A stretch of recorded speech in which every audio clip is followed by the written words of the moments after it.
Assalamualaikum warahmatullahi wabarakatuh. Selamat pagi dan salam sejahtera untuk kita semua. Apa kabar anak-anak? Semoga semua dalam keadaan sehat walafiat, dalam keadaan yang berkecukupan dan dalam keadaan yang bahagia. Baiklah anak-anak, sebelum kita belajar, marilah kita berdoa menurut agama dan kepercayaan kita masing-masing. Berdoa dimulai. Ya, pada pagi ini kita akan membahas tentang memahami teks eksplanasi. Untuk pertemuan pertama, kita akan membahas pengertian teks eksplanasi, ciri-ciri teks eksplanasi, dan informasi dari teks eksplanasi. Itu yang akan kita bahas pada pertemuan pertama ini. Baiklah anak-anak, apakah kamu pernah membaca sebuah teks yang berisi penjelasan mengenai suatu fenomena alam seperti gerhana matahari? Nah, teks itulah yang disebut dengan teks eksplanasi. Jadi apa itu teks eksplanasi? Teks eksplanasi adalah teks yang berisi tentang proses mengapa dan bagaimana suatu peristiwa alam, ilmu pengetahuan, sosial, budaya, dan lainnya bisa terjadi. Teks eksplanasi adalah teks yang bertujuan untuk menjelaskan proses terjadinya suatu fenomena, bisa dalam bentuk fenomena sosial maupun alam. Ada lagi pengertian teks eksplanasi, yaitu teks eksplanasi tak hanya sekedar memberikan penjelasan tentang fenomena alam, melainkan juga tentang fenomena yang terjadi dalam kehidupan sehari-hari. Misalnya, saat ini lagi gempar-gemparnya masalah fenomena TikTok di kalangan milenial. Ya, kalian pasti sudah mengenal TikTok kan? Kemudian peristiwa alam maupun sosial yang terjadi di sekitar kita selalu mempunyai hubungan sebab akibat dan proses. Maka di dalam penulisan teks eksplanasi itu akan menjelaskan atau akan berisi tentang proses mengapa dan bagaimana suatu peristiwa tersebut bisa terjadi. Ciri-ciri teks eksplanasi. Teks eksplanasi termasuk dalam jenis teks non-fiksi. Sebagai jenis teks non-fiksi, teks eksplanasi ditulis berdasarkan fakta, bukan rekayaan atau hayalan. Untuk mengidentifikasi teks eksplanasi, kamu harus mengetahui ciri-cirinya. Yang pertama, menggunakan istilah-istilah teknis. Apa itu istilah teknis? Istilah teknis adalah istilah yang berkaitan dengan bidang ilmu tertentu. Terkadang makna istilah teknis ini tidak diketahui oleh orang banyak atau pembaca. Pembaca dapat mengetahui maknanya dengan menemukannya di dalam kamus, atau istilah-istilah tersebut diganti dengan istilah-istilah yang populer agar pembaca mudah memahami isi teks tersebut. Kedua, menggunakan kalimat aktif dan kalimat pasif. Kalimat aktif adalah kalimat yang subjeknya melakukan pekerjaan, sebaliknya kalimat pasif adalah kalimat yang subjeknya dikenai pekerjaan. Dua kalimat ini memiliki perbedaan, yakni susunan kalimatnya. Subjek dalam kalimat aktif menjadi objek dalam kalimat pasif. Sebaliknya, objek dalam kalimat aktif menjadi subjek dalam kalimat pasif. Kalimat aktif memiliki predikat kata kerja, bermakna melakukan pekerjaan. Predikat tersebut diawali dengan imbuhan me. Sedangkan kalimat pasif Predikat dan objek kalimat pasif memiliki predikat kata kerja, verba yang berawalan di. Misalnya, ayah membersihkan halaman rumah. Itu kalimat aktif. Ayah membersihkan. Kata bersih mendapat awalan me.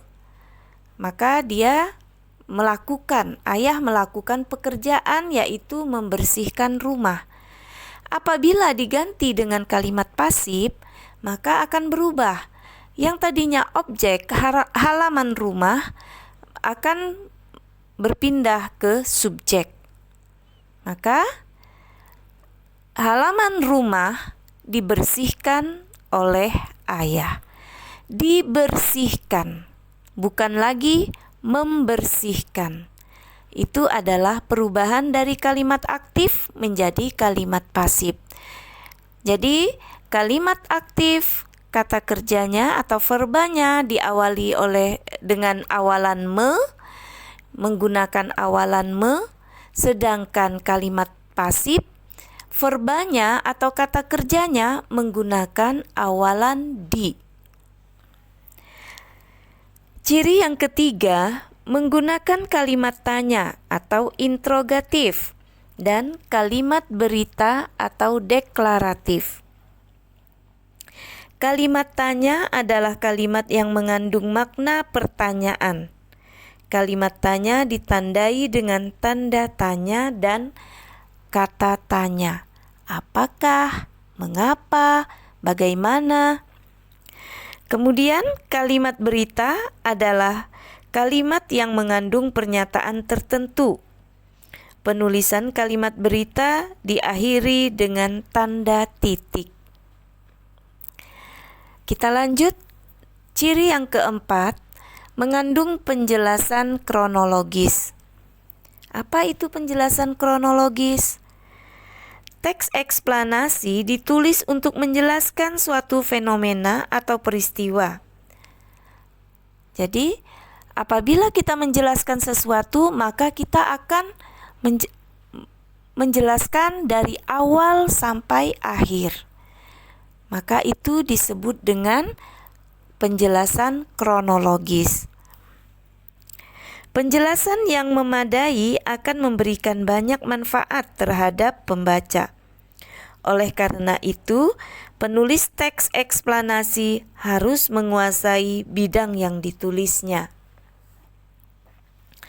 Kemudian ciri yang kelima, mengandung penjelasan kausalitas. Teks eksplanasi tidak hanya menjelaskan proses, tetapi juga menjelaskan hubungan sebab akibat. Isi teks eksplanasi juga berupa penjelasan sebab akibat atau kausalitas. Oleh karena itu, penulis teks eksplanasi harus dapat menganalisis proses terjadinya sesuatu dan akibat dari proses terjadinya sesuatu itu apa. Jadi akibat yang disebabkan oleh terjadinya sesuatu itu apa yang menjadi akibatnya atau mengakibatkan apa. Itu disebut dengan kausalitas. Kemudian yang F atau yang keenam, berdasarkan hasil penelitian ilmiah. Penelitian dapat dilakukan oleh penulis atau orang lain. Jika hasil penelitian dilakukan oleh orang lain, penulis bisa mengutipnya sebagai sumber referensi. Untuk menghargai jasa peneliti, penulis dapat mencantumkan nama peneliti tersebut sesuai kaidah pengutipan yang baik dan benar. Jadi, itu semua adalah ciri-ciri teks eksplanasi. Berikut ini adalah beberapa contoh tema yang dapat kita jadikan teks eksplanasi.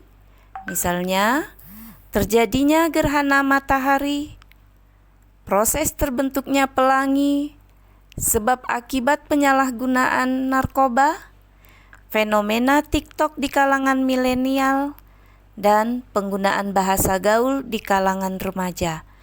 Dan banyak lagi tema-tema yang saat ini sedang gencar-gencarnya dialami oleh masyarakat, itu dapat kita jadikan tema.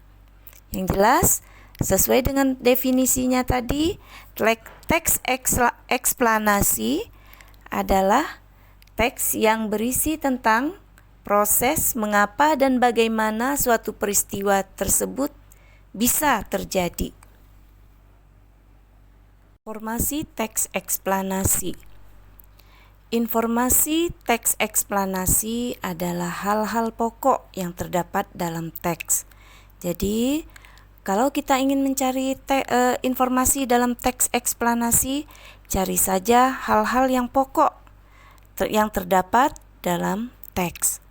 Pokok-pokok isi teks tersebut dapat ditemukan dengan memperhatikan ide-ide pokok setiap paragraf.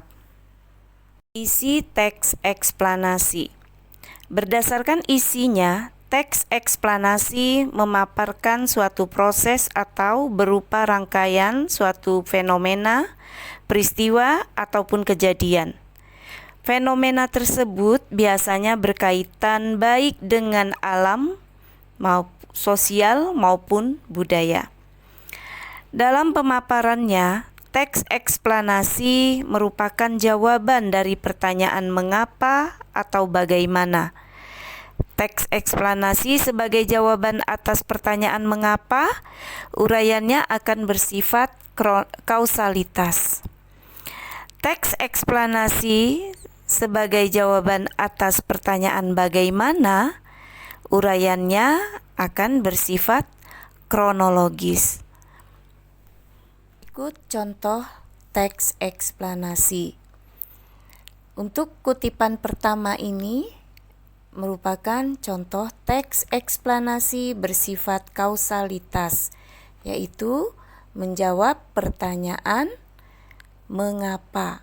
Jadi menjelaskan atau menguraikan sesuatu dengan menjawab pertanyaan mengapa.